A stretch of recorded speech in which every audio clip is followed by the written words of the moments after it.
اس سے پہلے بات کا تذکرہ چل رہا تھا۔ حضرت یوسف علیہ السلام نے یہودا کے پاس جا کر پناہ لی اور اپنی کمزوری، والد صاحب کی کمزوری، اس کا اظہار کیا تو یہودا کو اس پر رحم آیا، اور ساتھ ہی حضرت یوسف نے اس وعدے کو یاد کرایا جو یہودا نے اپنے والد سے کیا تھا۔ یہودا جو ان میں کا سب سے بڑا بھائی تھا، اس نے یہ بات کہی سب کو کتاب پڑھ کے کہ بے قصور کو جو ہے قتل کرنا یہ بہت بڑا جرم ہے، اس کو اپنے والد سے جدا نہ کرو، اس کو اپنے والد کے پاس واپس بھیج دو، البتہ اس سے یہ بات کہہ دو کہ یہاں پر جو بھی بات ہوئی وہ اپنے کو واپس جا کر کیا ہے اپنے والد سے بیان نہ کرے۔ بھائیوں نے دیکھا کہ یہودا کچھ اور بات کر رہا ہے، تو انہوں نے سب نے مل کر یہودا سے یہ بات کہی کہ تم یہ بات کر کے اپنے والد کے سامنے اپنا مرتبہ بڑھانا چاہتے ہو،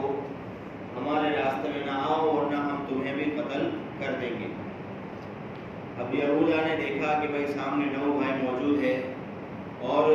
9 بھائیوں کے سامنے میرا اکیلا تنہا مقابلہ ہو سکتا نہیں ہے، تو اس نے کہا کہ اچھا ٹھیک ہے، ایک کام کرو، تم یہ بات طے کر ہی چکے ہو کہ اس بچے کو ضائع کر دینا ہے، والد سے جدا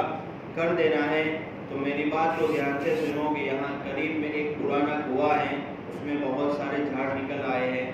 اور کہا جاتا ہے کہ اس میں بہت سارے سانپ بچھو وغیرہ موجود ہے اور ایسے جانور موجود ہیں جس سے انسان کو تکلیف، جس کو موذی جانور کہتے ہیں، جو تکلیف پہنچانے والا ہو یا جس سے تکلیف پہنچتی ہو، ایسے جانور موجود ہیں، رہتے ہیں، تم اس کو کنویں میں ڈال دو، اگر اس کو کسی سانپ وغیرہ نے ڈس لیا تو یہ ختم ہو جائے گا اور تمہاری مراد بھی جو ہے وہ حاصل ہو جائے گی اور تم اپنے ہاتھ سے اس کا خون بہانے سے آزاد ہو جاؤ گے، بری ہو جاؤ گے، مطلب تمہاری اپنی مراد حاصل ہو جانا ہے اس سے، اور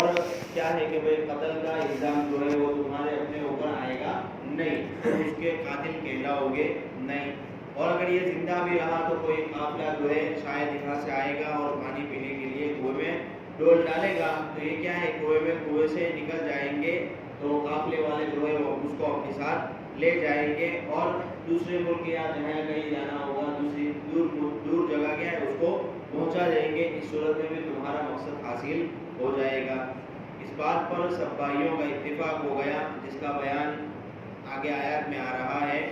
فَلَمَّا ذَهَبُوا بِهِ وَأَجْمَعُوا أَن يَجْعَلُوهُ فِي غَيَابَتِ الْجُبِّ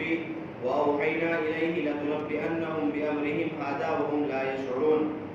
یعنی جب یہ بھائی یوسف علیہ السلام کو جنگل میں لے گئے اور اس پر سب متفق ہو گئے کہ اس کو کنویں کی گہرائی میں ڈال دیں، تو اللہ تعالیٰ نے یوسف علیہ السلام کو وحی کے ذریعے اطلاع دی کہ ایک دن ایسا آئے گا کہ جب تم اپنے بھائیوں کو ان کے اس کرتوت پر تنبیہ کرو گے اور وہ کچھ نہ جانتے ہوں گے۔ اب آگے اس بات کا تذکرہ ہے کہ بھائیوں نے مل کر کنویں میں ڈالنے کا عزم کر لیا، تو اللہ تبارک و تعالیٰ نے جو ہے حضرت یوسف علیہ السلام کی تسلی کے لیے وحی بھیج دی۔ اب یہ وحی الہام کے طور پر تھی یا فرشتے کے ذریعے تھی، اس کا تذکرہ قرآن کی تفصیل میں نہیں ملتا، اس میں کسی آئندہ زمانے میں بھائیوں سے ملاقات، وحی کیا تھی کہ آئندہ زمانے میں کسی زمانے میں کیا ہے بھائیوں سے ملاقات ہوگی، اس کی خوشخبری وغیرہ دی، اور اس وقت ان بھائیوں سے مستقبل مطلب ان سے کیا ہے ایسے عہدے پر ہوں گے وہ کہ وہ لوگ ان سے ملاقات وغیرہ کریں گے، ایسا کہ جب تذکرہ آئے گا اور پھر کیا ہے کہ بھائی جو ہے وہ سارے معاملے سے بے خبر ہوں گے۔ امام قرطبی نے یہاں پر ایک بات بیان کی ہے کہ اس کی 2 صورتیں ہو سکتی ہیں، ایک تو یہ یعنی وحی کی، ایک تو یہ کہ وحی ان کو کنویں میں ڈالنے کے بعد ان کی تسلی کے اور یہاں سے نجات کی خوشخبری دینے کے لیے آئی، تو یوسف علیہ السلام کو کنویں میں ڈالا تو کنویں میں ڈالنے کے بعد ان کو وحی اللہ نے بھیجی، یا پھر دوسرا طریقہ یہ ہے کہ بھائی کنویں میں ڈالنے سے پہلے ان کو وحی بھیجی کہ بھائی یہ جتنے بھی حالات آپ کے سامنے آ رہے ہیں تو آپ نے اس سے گھبرانا نہیں ہے، بلکہ آپ نے صبر استقامت سے کام لینا ہے، اور انشاءاللہ آگے چل کر اللہ تعالیٰ آپ کو ایسا مقام اور مرتبہ حاصل کرے گا کہ بھائی جو ہے وہ خود چل کر آپ کے پاس آئیں گے اور اپنے کیے کرائے پر پچھتائیں گے اور اپنے آپ کی کیے کرائے کی ساری چیزوں کی معافی مانگیں گے۔ یہ وحی جو حضرت یوسف علیہ السلام یہاں پر مفسرین کرام نے ایک بات یہ بھی لکھی ہے، درس قرآن میں حضرت مولانا اشرف علی تھانوی رحمۃ اللہ علیہ نے اس بات کا تذکرہ کیا ہے کہ حضرت ابراہیم علیہ السلام کو جس وقت آگ میں ڈالا گیا تھا تو اللہ کی طرف سے ان کو ایک جنتی لباس پہنایا گیا تھا اس وقت، جس کی وجہ سے آگ کا اثر کچھ بھی ان کی ذات پر ہوا نہیں تھا، بلکہ اللہ تعالیٰ نے آگ کو کہہ دیا تھا قلنا یا نار کونی بردا وسلاما علی ابراہیم کہ آگ حضرت ابراہیم پر ٹھنڈی اور سلامتی والی بن جا۔ اس کے بعد وہ کرتا جو ہے وہ بہت سارے تبرکات یعنی برکت کے ساتھ حضرت یعقوب علیہ السلام کو ملا ہے، اور حضرت یعقوب علیہ السلام نے اس کرتے کو ایک تعویذ کی شکل میں بنا کر حضرت یوسف علیہ السلام کے گلے میں ڈال دیا ہے۔ تو اب جب بھائیوں نے کنویں میں ڈالا تو بھائیوں نے حضرت یوسف کا جو کرتا پہنا ہوا تھا اس کو نکال دیا۔ حضرت یوسف علیہ السلام کے جسم پر کپڑا نہیں تھا، بڑا نہ تھے، تو وہ جیسے ہی اندر گئے اس کے بعد فوراً حضرت جبرائیل علیہ السلام آتے ہیں اور ان کی تعویذ کے اندر جو کرتا رکھا ہوا تھا اس کو نکال کر حضرت یوسف علیہ السلام کو کیا کرتے ہیں، پہنا دیتے ہیں۔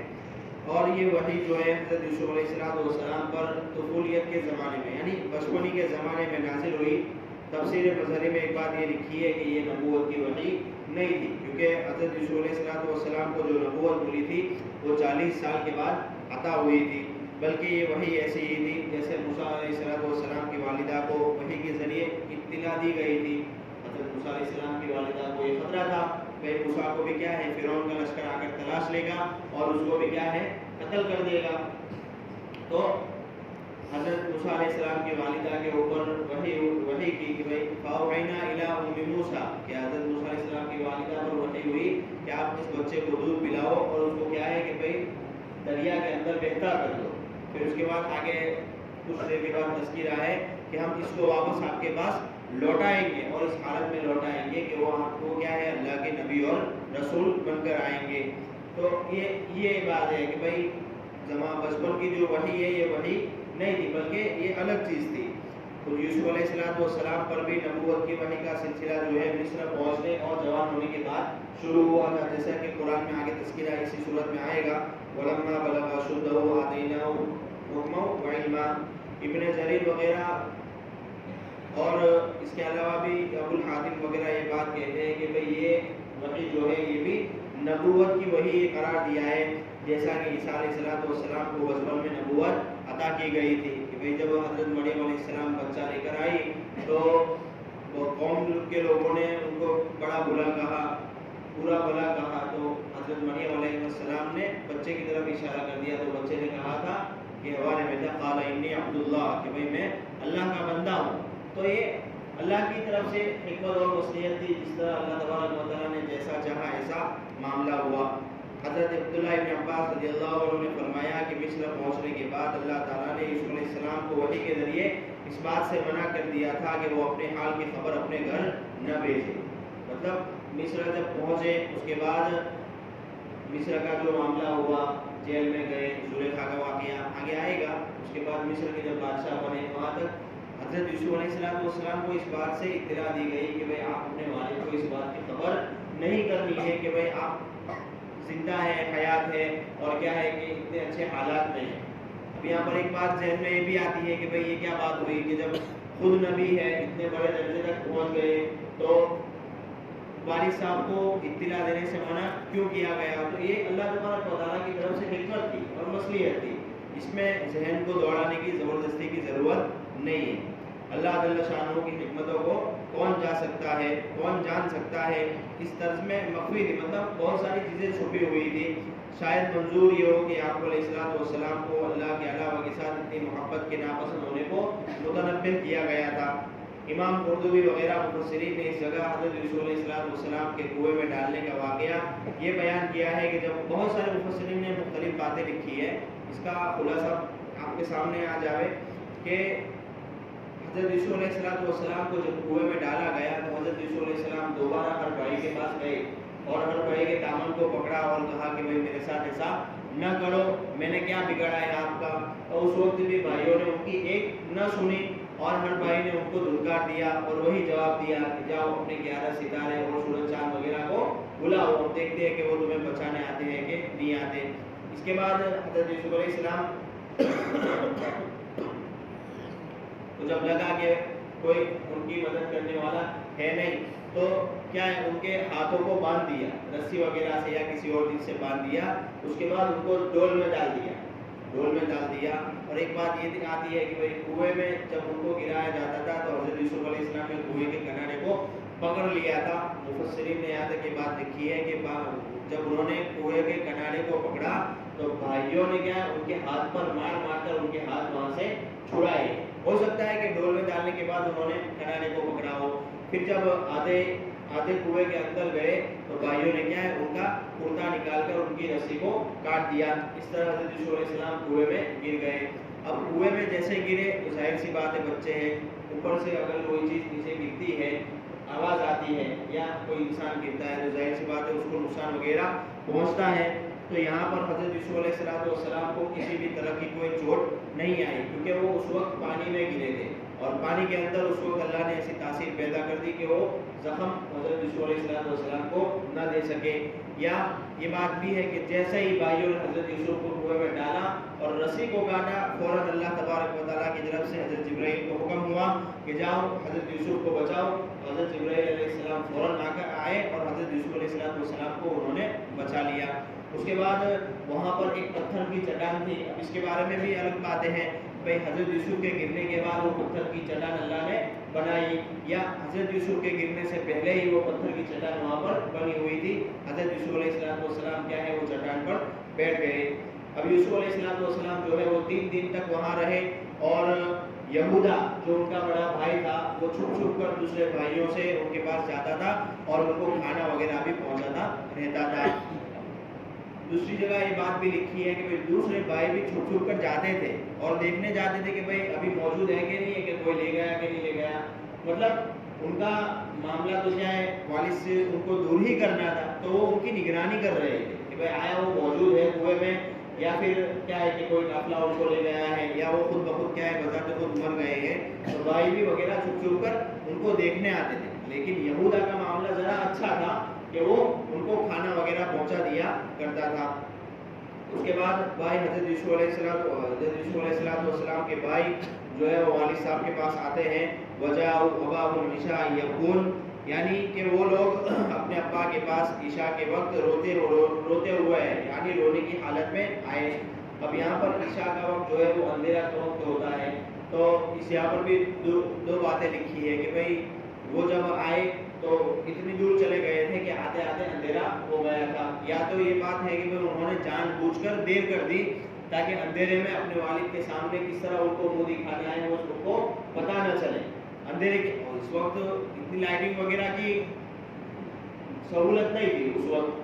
تو یہ بات ہے کہ بھائی اس جان بوجھ کر اس لیے دیر کر دی کہ بھائی والد کو پتہ نہ چلے ان کے چہرے دیکھنے سے کہ بھائی یہ کیا ہے بات بنا رہے ہیں بناوٹی بات کر رہے ہیں. اور یہ بات بھی لکھی ہے کہ بھائی اگر ان کے چہرے کو دیکھتے تو یہ چہرے کو دیکھنے کے بعد بھی یہی پتہ چلتا کہ ان کا چہرہ جو ہے بناوٹی رونے کی شکل میں بنا ہوا ہے.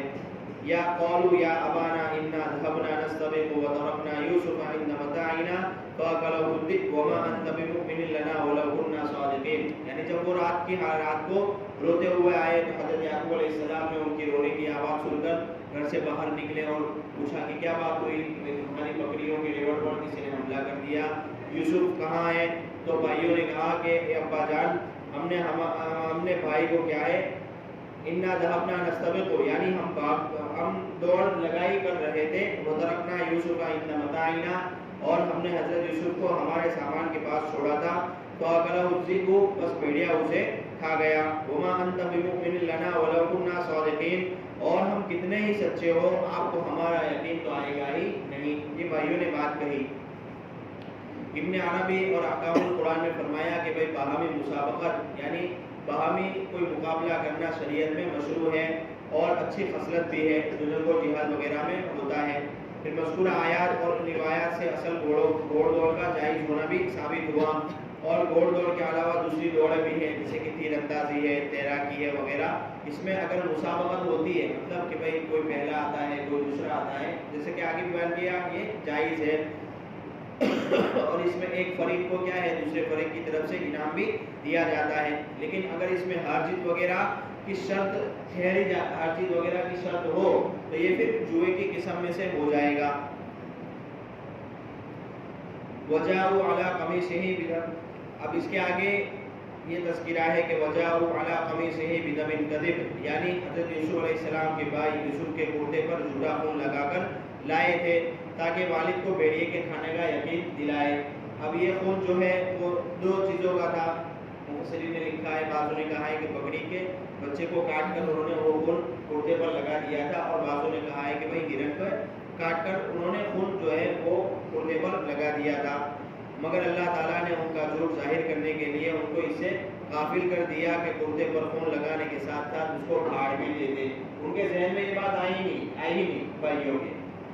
صرف اتنا کیا کہ میں خون لگایا، خون کیا ہے نکال کر خون کو کرتے پر لگا دیا. ظاہر سی بات ہے کہ اگر بھیڑیے کا حملہ ہوتا ہے تو بھیڑیے کے حملے کے ساتھ ساتھ انسان نے کرتا پہنا ہے یا جو کپڑا پہنا ہے وہ بھیڑیے کے پنجوں سے یا اس کے منہ سے ظاہر سی بات ہے وہ بھی تو پھٹے گا نہیں. تو یہاں پر بعض مفسرین نے یہ بات لکھی ہے کہ حضرت یعقوب علیہ السلام کو اس بات کا تعجب ہوا کہ یار بھیڑیا تو کہیں بہت زیادہ تعلیم یافتہ لگ رہا ہے، مطلب بہت حکمت والا لگ رہا ہے کہ اس نے کیا ہے کردے کو نکال کر ایک جگہ پر الگ رکھ دیا، اس کے بعد حضرت یوسف کو مار ڈالا. ایسا تو ہو سکتا نہیں ہے. تو یہ اللہ کی طرف سے کیا ہے ان کی عقل پر پردہ پڑ گیا تھا کہ ان کو یہ سمجھ ہی نہیں آئی کہ بھئی کردے کو بھی کیا ہے ذرا وغیرہ مار ڈالے، بلکہ جھوٹا خون لگایا تاکہ والد صاحب کے سامنے یہ بات ظاہر ہو گئی، اور وہ بھی آخر نبی تھے. اس طرح حضرت یعقوب علیہ السلام پر ان کی جعل سازی، مطلب ان کی جو بناوٹ تھی وہ کیا ہے اس کا راز فاش ہو گیا. بل سولت لكم انفسكم امرا وصبر جمیل واللہ المستعان علی ما تصفون. بولا یہ ہرگز نہیں بلکہ بنا دی ہے تم کو تمہارے جیوں نے ایک بات، مطلب تمہارے دل نے ایک بات بنا دی ہے. صبر جمیل، اب صبر ہی بہتر ہے. واللہ المستعان علی ما تصفون، اور اللہ ہی سے مدد مانگتا ہوں علی ما تصفون، اس بات پر جو تم ظاہر کرتے ہو. اب یہاں پر حضور علیہ السلام کو حضرت یعقوب علیہ السلام کے واقعے سے تسلی دینی ہے کہ بھائی اپنے ہی جو ہے وہ حسد کے اوپر اتر آتے ہیں اور اپنے ہی جو ہے وہ اپنوں کے ساتھ برا کرنے کے لیے تیار رہتے ہیں، لیکن اس سے گھبرانے کی ضرورت نہیں ہے. پھر آگے چل کر اللہ تبارک و تعالیٰ ایسا موقع لاتا ہے کہ بھائی برائی کرنے والے کو کیا ہے ندامت اور پچھتاوے کے سوا اس کے پاس دوسرا کوئی راستہ ہوتا نہیں ہے، اور مظلوم کے صبر پر اللہ تبارک و تعالیٰ اسے کیا ہے بلند مرتبہ عطا کرتا ہے. اور ساتھ ہی ساتھ لوگوں کے لیے بھی سبق ہے کہ بھائی ظلم کرنے سے رک جاؤ، اگر ظلم کرتے ہو تو اس سے رکے رہو. اور مظلوم لوگوں کو بھی یہ سبق ہے کہ بھائی اگر تم پر ظلم کیا جا رہا ہے تو آپ کیا ہے اس ظلم کے اوپر صبر کرو. انشاءاللہ اللہ وہ وقت لائے گا کہ ظالم کی ہلاکت یا ظالم کی بربادی آپ اپنی آنکھوں سے دیکھو گے، اور مظلوم کے لیے وہ وقت لائے گا کہ اللہ تبارک و تعالیٰ مظلوم کو کیا ہے تمام لوگوں کے سامنے بلند درجہ اور بلند مقام عطا کرے گا. اب یہاں پر ایک بات یہ ہے کہ یعقوب علیہ السلام نے پختہ صحیح سالم ہونے پر برادران یوسف کے جھوٹ پر استدلال کیا. اس سے معلوم ہوتا ہے کہ جب بھی کوئی معاملہ پیش ہو تو دو لوگ ہوتے ہیں، ایک تو دعویٰ کرتا ہے اور ایک وہ جو جس کے اوپر دعویٰ کیا گیا ہے، جس کو مدعی اور مدعا علیہ اردو میں کہتے ہیں، گجراتی میں وادی اور پرتی وادی کہتے ہیں. تو اس سے معلوم ہوا کہ جب ان کے درمیان میں کوئی فیصلہ کرنا ہو تو اس میں قرائن پر بھی دلیلوں کے علاوہ قرائن مطلب دوسری ساری چیزوں کے اوپر بھی نظر کر لینی چاہیے. امام ماوردی نے یہ بات فرمائی ہے کہ حضرت یوسف علیہ السلام کا پیراہن مطلب کردہ بھی عجیب، اس کے اندر بھی عجائبات موجود تھے. وہ 3 عظیم الشان واقعہ اسی پیراہن مطلب 3 عظیم الشان واقعوں پر یہی کردہ جو ہے وہ کام آیا، اور یہی کردے سے وابستگی تھی واقعے کی. ایک تو یہ پہلا کہ بھائی خون آلود ہو کر وہ لوگ باپ کے پاس لائے. دوسرا کہ بھائی زلیخا نے جب حضرت یوسف علیہ السلام کا کردہ زلیخا نے جب برائی کا ارتکاب کرنا چاہا تو اس وقت بھی گواہی کے طور پر ان کا کردہ ہی کام آیا. اور تیسرا حضرت یعقوب علیہ السلام کی بینائی واپس آنے کا کہ اس میں بھی ان کا کردہ ہی اعجاز،